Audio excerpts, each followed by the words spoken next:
What's up, everybody? Welcome to State of the Realms, your weekly newscast for everything Camelot Unchained. I'm your host, Swiper, and happy Memorial Day this weekend! Well, if you're in the States, happy Memorial Day.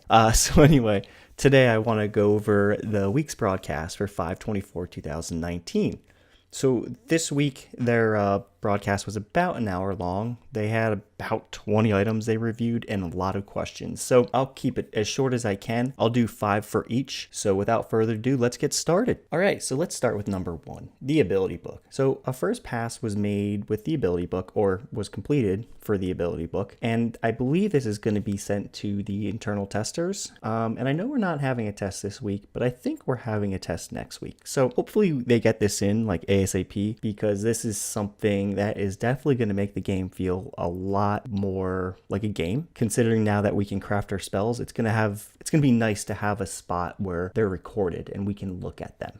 All right, number 2. So this is a work in progress item, and this is pertaining to siege controls and creating multiple control points for access for siege engines. So what I'm talking about here is if you ever played a different MMO or another MMO that had a lot of siege engines, some siege engines, it only took one person to operate. You build it, jump in it, and start firing it, right? Whereas other siege engines, say maybe like a battering ram, would require multiple people to jump in and actually hit the door with. So that's exactly what they're talking about right now. They're talking about how they're enabling, siege engines and things that they're working on to have multiple people jump on board rather than just one person. All right, moving on to number 3, their first balance pass. So this is them starting to work on balancing the abilities.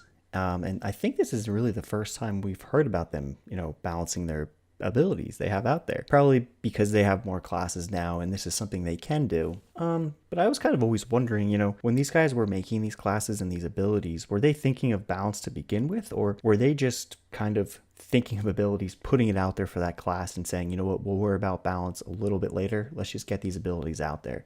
So that's probably a question I'm going to try and ask for next week. But either way, they basically said, hey, we did we're doing our first pass, and this is going to continue. We're going to keep doing more passes and more passes. So expect this to be an ongoing process. All right, moving on to number 4. Battering ram concepts. So this one's pretty straightforward. Concepts for battering rams have been completed. The reason why I bring this one up is because it kind of relates to the one before with multiple entries into siege engines. So as you can see, they're setting up more siege engines and they're allowing more access points, or they're working on more access points, so players can use these types of sieges like battering rams. All right, and for number 5. So this one has a few different ones in it, so I'll just go ahead and get with it. So models have been created for the corpse chuckers, cows and cow ammo, and the empath gauntlets. So basically, this gets brought up every once in a while, but people are always asking, can we fire like cows and siege engines and use it as like bio weapons and blah, blah, blah, blah, blah. So it sounds like they're making siege engines specifically to put cows in and shoot them over. And also it looks like they did some cool designs with the empath gauntlets. Sorry if I'm saying that wrong. Then I'll go ahead and throw it up there so you guys can see. So now I'd like to move on to the Q&A section. All right, everybody. Let's start with question number 1. Will there be farming or livestock in this game? So the straight answer to this is yes. They said that, hey, we want this is going to be in for launch. For any reason we can't get this in for launch, we're not going to delay the game for this feature. They said that for any reason that does happen, which they're not saying it is. He's just saying in general, they'll figure out a way how to get the materials to the players, when the time comes. All right, question number 2.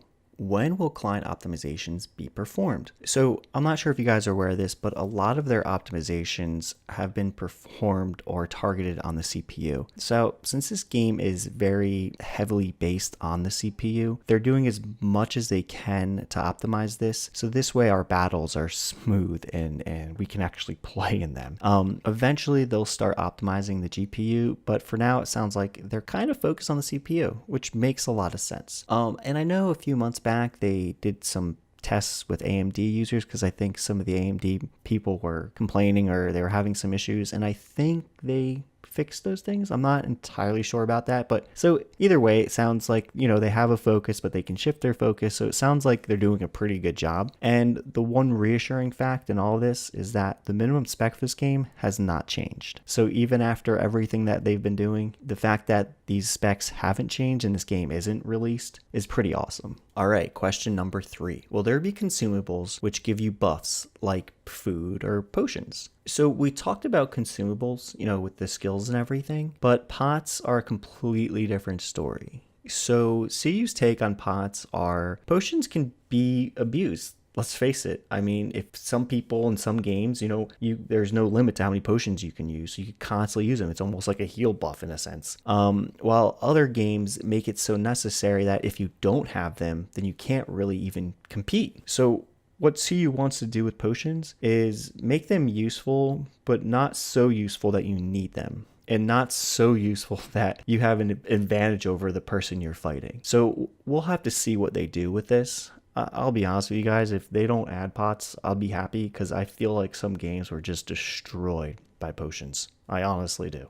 All right, moving on to question number 4. With gameplay loops getting closer to each other, what games are you looking to model your combat after? So at first I didn't really get this question, but what I think the overall gist is here is that this person was asking if they're going to get any inspiration from some of the games they've played or seen when developing their classes. So Mark kind of goes on a lot about this, so I'll briefly summarize it. He basically says that, yeah, we've played a lot of MMOs, newer to old school, and their main goal is just to make all these classes fun. And their other goal is to really reach out to the community and say, hey, like, we want your feedback. Are these classes fun? What do you like? What don't you like? And overall, I think that's really the best approach they can make. I mean, some of the games that they've made in the past, like Dark Age of Camelot and Warhammer Online, I mean, I loved my Shaman on Warhammer Online. I thought that was one of the coolest mechanics I've seen for a healer. The more you heal, the more damage you can put out, and the better damage you'll be putting out. And the more damage you put out, the better your heals will be. I mean, I just absolutely love that class, and I'll always remember that class. So I think overall they're going to do a good job, but I think that we as the players really need to reach out to them and say what we like and what we don't like. This way the game can, be awesome for everybody. All right, and for the last question, well, 2 questions, because they're kind of related. So first question, will there be trading cross-realm? Quick answer, no. All right, next question. If your realm doesn't have enough crafters, or the crafters are not making good enough items, what is going to happen? So long story short, Mark basically says that, hey, listen, this with a game like this, with the crafters control the economy, you have to wonder, hey, what if this were to happen? So they do have backup plans put into place. He went over a couple of his thoughts and theories. I don't know if these are like definite, but in some way, shape, or form, they'll get us the items. Meaning like, hey, if we need arrows for a bow, we can get arrows. If we need things repaired, we can get things repaired. If we need weapons, or maybe even slightly better weapons, we'll get those. But these items will never be as good as what the crafters make. So they also said they can make tweaks to crafting to make things quicker. Either way, they have plans to back this up. So this is not something I think people need to worry about. So that is very reassuring. All right, I think that's going to do it for me. Thank you so much for tuning in. If you liked this video, please hit that thumbs up. And if you would like to get weekly updates regarding Camelot Unchained and other things that I'll be doing, please hit that subscribe button. I hope you guys all have a good weekend, and I hope you all have off Monday. If not, sorry about that. But anyway, have a good one, and I'll talk to y'all next week. Thank you.